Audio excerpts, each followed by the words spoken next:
નમસ્કાર મિત્રો, તાપી જિલ્લાની એકમાત્ર number 1 news channel Samaykranti news બુલેટિનમાં વિગતવાર સમાચાર નિહાળો.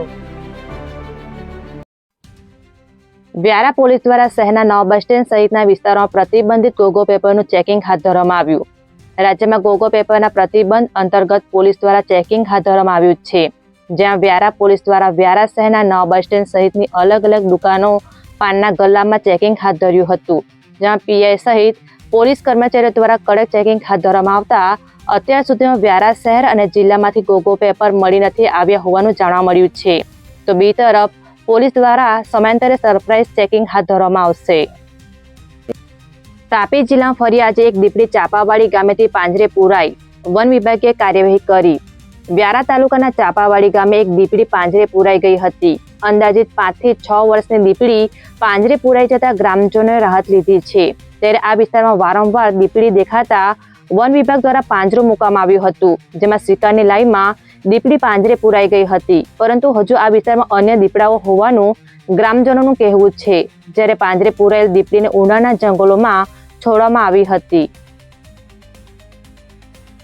સોંગઢ ચાટ બજાર વિસ્તારના મકાનના પ્લાસ્ટર બાબતે 2 ઈસમો દ્વારા ફરિયાદીના છોકરાને માર મારવામાં આવ્યો.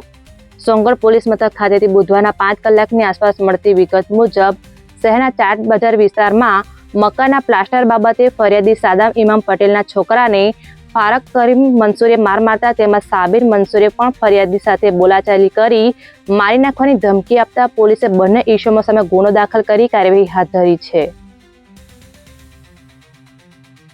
તાપી જિલ્લા સેવા સદનના સભાખંડ ખાતે અધિક કલેક્ટરની હાજરીમાં રોકાણકાર જાગૃતિ સેમિનાર યોજાયો. તાપી જિલ્લા સેવા સદનના હોલમાં અધિક કલેક્ટરની હાજરીમાં સેબી બીએસસીના પ્રતિનિધિઓએ તંત્રના અધિકારીઓ કર્મીઓને સુરક્ષિત રોકાણ અને નાણાકીય આયોજન અંગે માર્ગદર્શન આપવામાં આવ્યું હતું, જેમાં અધિકારીઓ અને કર્મચારીઓ હાજર રહ્યા હતા. વ્યારાના માયપુર ગામે અજાણ્યા વાહનની ટક્કરે અજાણી ભિખારી મહિલાનું મોત નીપજ્યું. વ્યારા પોલીસ મથક ખાતેથી બુધવારના 4 કલાકની આસપાસ મળતી વિગત મુજબ માયપુર ગામે અજાણ્યા વાહને રોડ ક્રોસ કરી રહેલી એક 40 થી 45 વર્ષીય અજાણી ભિક્ષુક મહિલાને કચડી નાખતા તેમનું મોત નીપજ્યું છે. બનાવને પગલે પોલીસે અજાણ્યા વાહન ચાલક સામે ગુનો નોંધી કાયદેસરની કાર્યવાહી હાથ ધરવામાં આવી છે. ડોલવણ તાલુકાના ધરમપુરા અને બેસનિયા ગામને ગ્રામ પંચાયતની કલેક્ટરે મુલાકાત લઈ નિરીક્ષણ કર્યું.